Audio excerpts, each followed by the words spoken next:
the chairman of the party of Florida, who was an avid and outward supporter of Marco Rubio, gets to appoint 30 of those delegates. Now, I understand those are the rules, but Donald Trump won. And now you've got a person who is supporting Marco Rubio who gets to appoint 30 of the 99 delegates. Ooh, Corey Lewandowski's interview with Chris Wallace on Fox News Sunday, kind of train wreckish. You think? Right there, he launched into an attack on Florida's GOP chairman and in the process revealed the campaign's internal delegate plan. Good job. We've also learned that Corey Lewandowski has now been demoted in favor of Paul Manafort. See, there had been all of these rumors that there was this political catfight brewing in the Trump camp. And you had Lewandowski, who's this wannabe operative, who's never really handled a national campaign before, and somebody like Paul Manafort, who's like Bane. He was born in the darkness, right? Where you merely became acclimated to it. He was born in it. And so Paul Manafort ended up winning that catfight in the Trump campaign. And so apparently Lewandowski's just been demoted to what, like scheduler? I don't know. For some insight on this, Leon Wolf is managing editor at redstate.com. He has that story. He joins us now. Leon, good to see you. So Lewandowski, who is successful in running off Roger Stone and Sam Nunberg, lost in this little battle to Paul Manafort. He out-diva'd him, and he's not fired, but he has apparently been demoted. Right. You know, this is something I guess you could have seen coming from a mile away when Paul Manafort was first brought into this campaign. I mean, you don't bring in a guy like Paul Manafort and have him essentially take, you know, some menial task. And it's been brewing for a while. There have been leaks from inside the Trump campaign about Lewandowski and some of the things that he's done that Trump was allegedly unhappy with that had to really come from Manafort.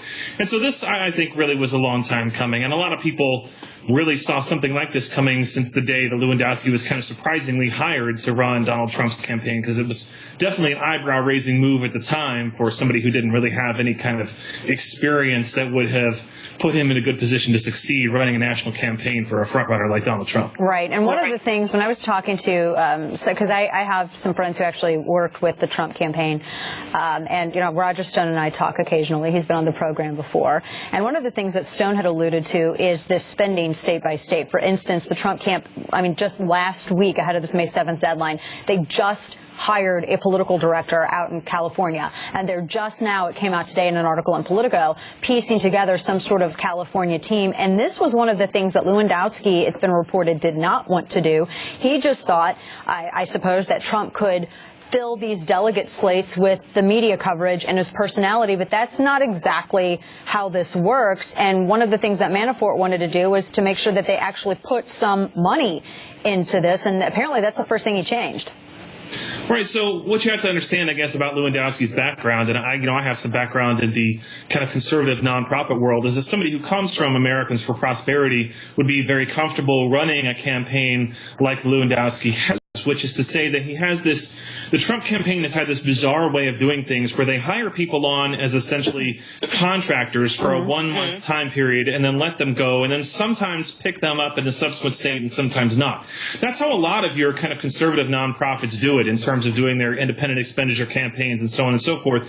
It's not really a successful way to run a national campaign that's actually competitive. And for a while, you know, it worked because Trump's personality was such that he was getting enough votes that everybody assumed he was going to cross the 50% threshold and get 1,237 delegates. But when it became clear that it was a dogfight, then something clearly had to change. And I don't know that Lewandowski was particularly well equipped to handle that change. Did he leave Americans for Prosperity on his own to take different work, or was he fired? Well, you know, obviously that's something that those people don't like to talk about. But, you know, I have talked to people, and, you know, it was kind of a rocky relationship, as has been well covered in the media. You know, he's got an abrasive personality, which you can see on television.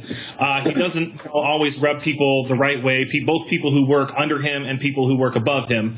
And so that he kind of spent some time in the wilderness after he left AFP doing, you know, essentially non-political work for years until he was picked up by Donald Trump. So it's been a weird kind of career path for Corey Lewandowski, and it'll be interesting to see where, if at all, he goes after this. So what is your take on when people say, well, you know, he brought on Manafort? It looks like the Trump campaign's kind of growing up, for the lack of a better way to put it there. They've turned a new page. They're getting better. The campaign's getting better. But you say no. No, look, it's it's different, but it's actually worse, really. I mean, here's kind of the illusion that Donald Trump has fallen for. We've had exactly one contested convention in the lifetime of anyone who's now living, and that was 40 years ago. And so he's come to the conclusion that the guy who was instrumental in winning that one 40 years ago is now the guy who is the only expert on earth. And so he's brought this Manafort guy in. But Manafort, thus far, has been getting his butt kicked. I mean, when it came to light that Ted Cruz was basically pulling the same stunt in Washington, I call it a stunt. It's actually very fair and orderly for him to do. He was doing the same thing in the Washington state that he had been doing in state after state after state. Manafort's response to that was to send an email to all his volunteers in Washington asking them to hurry up and go register as delegates. However, he sent it to their volunteers in Washington, D.C., not Washington State. I mean, he's made error after error in this going forward. He this last Saturday was supposed to be in charge of preventing that from happening again, and Donald Trump picked up a total of 14 out of 90 loyal delegates possible. I think the same thing happened again today in your home state of Missouri, that he lost out on a lot of loyal delegates that he could otherwise have had. So I see no evidence that there's been any improvement. And furthermore, bringing on Rick Wiley to replace Stuart Jolly is not really the move of a campaign that is feeling confident as well. I mean, there's a reason that Rick Wiley is not around from the failed Scott Walker campaign. So there's really nothing that you can see here to inspire actual confidence other than just kind of a reshuffling of the deck chairs on the Titanic. So this, and it sort of seemed, because Stuart Jolly, you had mentioned, he was a Lewandowski loyalist, correct? Right, that's correct. And so Wiley, they bring Wiley in. He was working for the Walker campaign. Interesting how incestuous all the hirings are. That he wasn't, as you mentioned, he wasn't very successful there. So the replacements that they're bringing in, really, I mean, these aren't the best minds, one would argue. No, and Manafort is a guy with enough personal and professional baggage that he has, in addition to his professional competency questions. I mean, this is a guy who lobbied for Saudi Arabia against the capital of Israel being moved to Jerusalem. This is a guy who's been implicated in helping the Russian mob to move their assets to the United States offshore holding companies.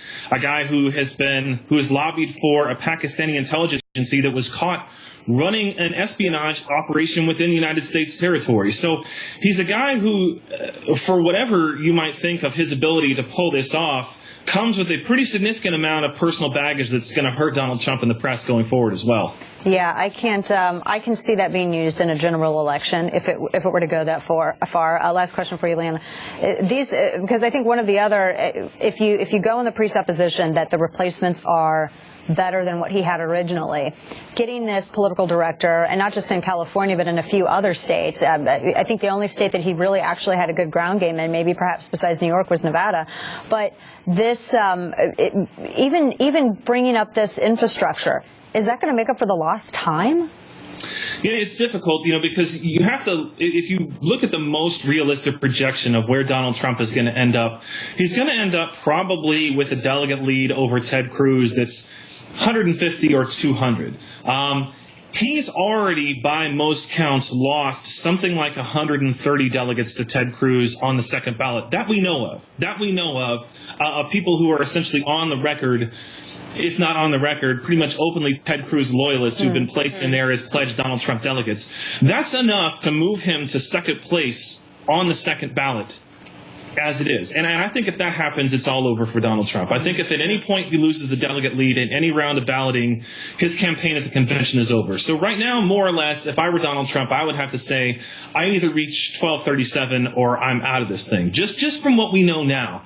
So I think that it's probably a case of too little too late if Donald Trump wants to save this thing at the convention. There you go, Leon Wolf, managing editor at RedState.com. Leon, always appreciate it. Thanks so much. Thanks, Dana.